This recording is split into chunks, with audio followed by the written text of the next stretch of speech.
오늘은 우리가 이육사의 노정기라는 작품을 볼 건데요. 자, 이 작품은 사실상 많이 출제가 됐던 작품은 아니죠. 여러분, 이육사라는 시인은 우리 친구들도 알다시피 교과서에도 굉장히 많이 소개가 되어 있고 모의고사 기출에도 자주 등장하고 심지어 평가원 기출에 이 6번 등장한 시인이에요. 그 중에서도 수능에 5번에 출제가 됐거든요. 엄청난 시인이죠. 그랬을 때 이 노정기라는 작품은 이육사에 이제 좀 잘 알려져 있지 않았던 작품인데요. 요즘 솔솔 출제가 되고 있다라고 느껴요. 그래서 이거는 이제 2024년에 발매된 EBS 수능 특강에도 수록이 되었던 작품이거든요. 그래서 우리 친구들이 이육사라는 시인은 굉장히 친숙하지만 작품은 낯선 그런 작품이라고 볼 수 있을 것 같습니다. 자, 여러분, 이때 이 노정이라는 건요.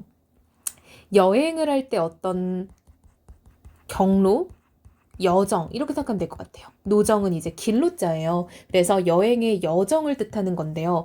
한마디로 어떤 과정을 의미한다라고 볼 수 있겠죠. 근데 여러분, 우리 친구들이 문학 작품을 많이 접해봤으면 알겠다시피 어떤 여행의 여정이라든가 과정 같은 것들이 흔히 인생으로 많이 비유가 되곤 하잖아요. 따라서 이육사가 자신의 인생에 대해서 표현한 시다라고 볼 수 있어요. 그래서 여러분, 이런 작품을 우리가 제재를 따져보자면 결국 나의 인생에 대해서 돌아보는 거잖아요. 자아성찰의 시다라고 볼 수 있겠죠. 근데 이 자아성찰을 할 때 인생을 지금 어떤 항로, 여정에 빗대어 표현했다라고 보면 좋을 것 같아요. 그럼 우리가 이 시를 통해서 중점적으로 봐야 될 거는요. 이육사라는 시인이 자신의 삶에 대해서 어떻게 생각하고 있는지 이거를 보면은 사실상 간단하게 끝나겠죠. 자, 여러분, 우리 친구들 쌤이 좀 좋은 방법은 아니지만 그쵸? 시를 감상하기에 좋은 방법은 아니지만 그걸 시도해 보려고 했어요. 우리가 문제를 풀 때 시는 긍정적 시어와 부정적 시어의 이분법적인 것으로 접근하면 훨씬 쉽게 다가갈 수 있다라고 얘기 많이 하고 있거든요. 이 작품도 대표적으로 긍정과 부정의 이분법적 대립구도를 잘 파악하면 쉽게 읽을 수 있습니다. 자, 우리 한번 같이 들어가 볼게요. 자, 여러분, 시가 좀 기니까요. 선생님이 본격적으로 해석해 주기 전에 우리 친구들이 멈추고 읽어보고 한번 들어오면 좋을 것 같아요. 자, 읽어봤죠? 한번 같이 가봅시다. 목숨이란 마치 깨어진 뱃조각이래요. 자, 여러분, 마치 이렇게 뭔가 말 느림표를 사용함으로써 뭔가 이 부분에서 우리가 딱 시선이 확 끌리죠. 그래서 이런 부분은 뭐 운율을 형성하는 효과도 있겠고, 그리고 강조의 효과도 있겠죠. 그냥 마치가 아니라 마치 이렇게 돼 있으니까요. 자, 근데 목숨은 깨어진 뱃조각이래요. 아, 여러분, 이 사람이 표현하고자 하는 이 목숨이라는 거는요. 깨어진 뱃조각과 같다라고 생각을 하고 있죠. 자, 여러분, 이걸 뭐야? 목숨은 뱃조각이다. 이런 걸 우리가 은유법이라고 하고요. 은유는 큰 의미에선 비유적 표현이죠. 그렇다면 원관념은 목숨이고요. 보조관념은 깨어진 뱃조각이겠죠. 자, 근데 여러분, 깨어진 뱃조각은 뭔가 부서졌다는 거잖아요. 한마디로 우리 부서진 것들은 부정적인 느낌으로 좀 보는 경향이 있죠. 그럼 내 목숨은 부서진 뱃조각과 같다라고 해서 뭔가 여러분, 배의 조각이 부서지면은 뭔가 가치가 좀 떨어지죠. 좀 무가치하다라는 것도 알 수 있고요. 이젠 더 이상 뭘 못한다라는 점에서 허무하고 그런 걸 우리가 또 무상감이라고도 하거든요. 그래서 화자는 지금 자신의 목숨이 무가치하고 허무하다라고 느끼는 어떤 부정적 자기인식이 깔려있다라고 볼 수 있겠죠. 자, 이어서 가볼게요. 여기저기 흩어져 마을이 한 구죽죽한 어촌보다 어설프고 삶의 티끌만 오래 묵은 포범처럼 달아매었다. 자, 여러분, 이 부분의 해석을 잘하면 좋겠는데요. 여기저기 흩어지다의 주체가 여러분 내 목숨을 말하는 거예요. 내 목숨, 즉 이렇게 깨진 뱃조각 같은 내 목숨이 여기저기 흩어져서 마을이 한 구죽죽한 어촌보다 이런 느낌인 거예요, 여러분. 이 마을이 한 구죽죽한은 어촌을 이제 수식하는 말이고요. 그럼 여기서 지금 이 사람은요, 목숨과 이 어촌을 비교했을 때 목숨이 더 어설프다 라는 지금 인식을 드러내고 있는 거예요. 한마디로 어촌과의 어떤 비교법을 통해서 내 목숨의 어설픔을 강조하는 거예요. 삶의 티끌만 오래 묵은 포범처럼 메어달았다. 자, 여러분, 이 포범처럼이라는 건 직유법이죠. 마찬가지로 비유적 표현이니까 보조관념과 원관념을 찾아야 되는데 마치 이 내 목숨, 깨진 목숨이 삶의 티끌처럼 오래 묵은 포범처럼 달아 매어져 있다. 여러분, 포범은요, 이제 이 돛을 말하는 거예요. 그렇죠? 그래서 이 돛이 근데 오래 묵었대요. 여러분, 그러니까 뭔가 오래 묵으면 낡았고 뭔가 좀 가치가 또 떨어지잖아요. 한마디로 내 삶의 티끌 역시 무가치한 느낌이 좀 든다라는 거죠. 그래서 여러분, 지금 이 부분을 보면은 전반적으로 화자는 자신의 삶에 대해서 부정적으로 인식하고 있는 게 보여요. 남들은 기뻤다는 젊은 날이었건만 밤마다 내 꿈은 서해를 밀항하는 짱구와 같아. 소금에 절고 조수에 부풀어 올랐다. 자, 여러분, 남들은 기뻤다는 젊은 날이래요. 즉 한마디로 화자의 삶과 남들의 삶을 비교하는 거죠. 화자의 젊은 날이라 해볼까요? 자, 화자는 근데 별로 기쁘지가 않았나 봐요. 그쵸? 여기도 역시 다른 대상과의 어떤 비교와 대조를 통해 전개하고 있죠. 밤마다 내 꿈은 서해를 밀항하는 짱크는 여러분, 우리 약간 뭐라 해야 되지? 좀 잠수함처럼 약간 이렇게 몰래 다니는 배인 거예요. 그러니까 물론 얘가 잠수함이라는 건 아닌데요. 잠수함들이 이렇게 몰래 바다 안에 이렇게 돌아다니잖아요. 그래서 이 짱크도 몰래 다니는 배인데요. 이 몰래 다니는 배 같이 또 직유법이죠.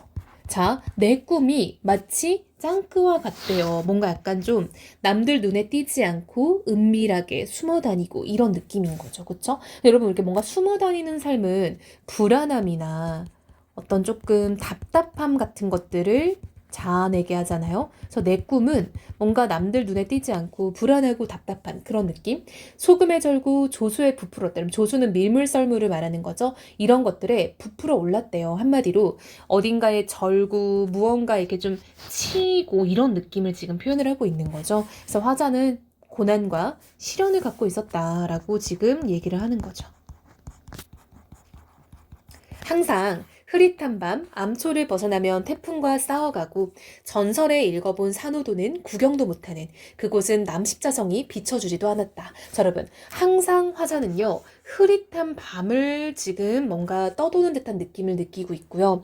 암초를 벗어나면 또 태풍과 싸우고, 즉 이런 것들은 내 삶에 지금 다가온 어떤 장애물들을 얘기하는 거죠. 자, 여러분, 화자는요, 이런 장애물들, 즉 따지면 시련과 고난이겠죠. 이런 것들과 싸우며 항상 흐릿한 밤과 같은 어둠 속을 헤매는 느낌으로 삶을 살았다는 거예요.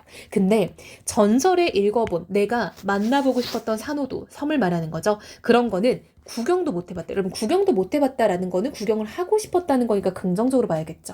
그곳은 남십자성이 비춰주지도 않았대요. 여러분, 남십자성이 비춰주지 않았다라고 얘기하는 거는 비춰주길 바랐다는 거죠. 한마디로 이런 것들은 어떤 이상향, 희망과 관련된 키워드인데 그런 것들조차 내 삶에 없었다는 거야.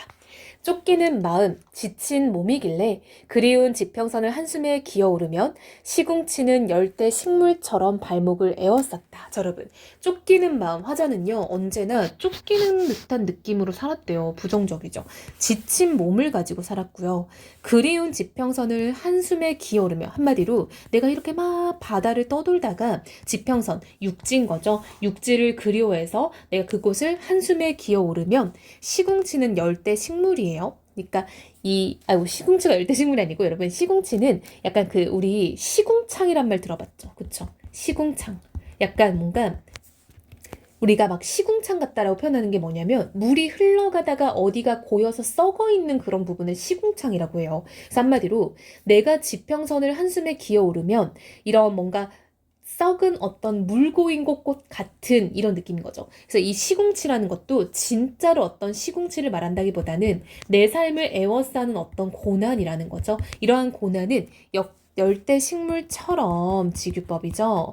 발목을 에워쌌대요. 한마디로 화자는 내가 그리워하는 육지를 올라가면 또 올라간 대로 내 발목을 에워싸고 나를 방해하는 존재가 있었다라는 거죠.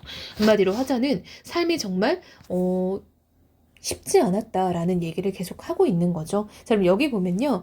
쫓기는 마음이라고 느낌표 찍혀 있죠? 영탄법이죠. 그럼 여러분, 이 영탄법은 그냥 영탄법이네 해서 끝나면 안 되고 감정을 강하게 표현하는 기법이다. 그래서 이 부분에서 화자의 감정이 강하게 드러난다라는 거죠. 화자는 지쳐 있고요. 그리운 지평선을 올라가면은 또다시 내 발목을 에워싸는 장애물들이 가득했다라고 얘기를 하는 거죠. 새벽 밀물에 밀려온 거미인 양. 여러분, 거미인 양도 뭐뭐인 양 직유법이죠. 그럼 여러분 당연히 거미가 보조관념이고 원관념은 뭐겠어요? 그쵸. 나는 이라고 들어가야겠죠. 한마디로 화자가 지금 원관념이고 거미가 보조관념인 거죠. 근데 여러분 이건 역시 내가 내 능동적으로 온 것이 아니라 밀물에 밀려서 왔대요. 한마디로 약간 수동적이고 타율적인 느낌이 있죠. 한마디로 화자가 원하지 않아도 이렇게 떠밀리는 그런 의지와 관계없는 어떤 삶들이 있었다라는 거죠. 다 사가 빠진 소라 껍질에 나는 붙어왔대요. 아, 심지어 소라 껍질도 좋은 소라 껍질이 아니라 사가 빠진 낡은 껍질에 나는 붙어서 살아왔대요. 한마디로 수동적인 어떤 삶, 나의 어떤 무기력한 삶, 이런 것들을 지금 드러내고 있는 거죠. 먼 항구의 노정에 흘러간 생활을 들여다보며, 자 여러분 먼이라고 또 뭐 나왔어? 또 말 느림표 나왔죠. 이런 거는 운율과 또 그리고 강조의 의미를 지니는 거겠죠.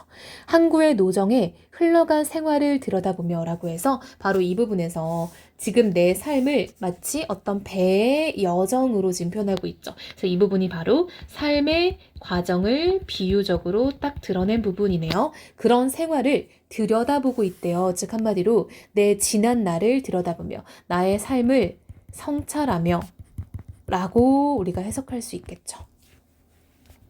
즉 내 삶을 들여다본다라는 점에서 회상적이고 회고적이다라는 어떤 어조를 우리가 파악할 수 있겠네요. 그쵸?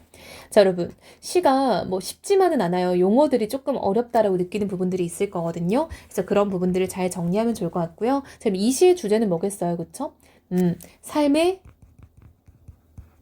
고통이라고 볼 수 있겠네요. 자, 우리 특징 몇 가지 한번 정리해 볼까요? 일단, 말 느림표의 사용은 좀 우리가 주목할 만하고요.